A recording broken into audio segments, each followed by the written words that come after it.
дружим уже давно с республикой. Республика замечательная, красивая, она гостеприимная, со своей культурой, со своей историей. Поэтому рада вас приветствовать. Хочу сказать. Безусловно, самый крупный форум в России, и не случайно проходит именно в Санкт-Петербурге. Я, пользуясь случаем, хотел бы сказать слова благодарности за прием, за отношение к абхазской делегации. Мы эту теплоту отношения ощущаем с первых минут нахождения в Санкт-Петербурге. Мы чувствуем, с каким трепетом и теплом встречают нашу делегацию. Конечно же, это благодаря вашей личной инициативе, вашему отношению. Мы придаем особое значение взаимодействию между нашими странами.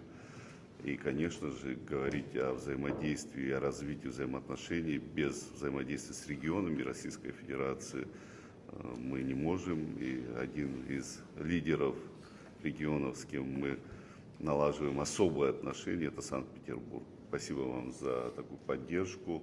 Мы реализуем совместные проекты, в том числе в сфере экономики, образования, культуры. И эти направления для нас очень важны. Благодаря вашей поддержке, вашей инициативе у нашей молодежи есть возможность посещать культурную столицу России. Это же, конечно же, межкультурный диалог позволит сблизить народы наших стран.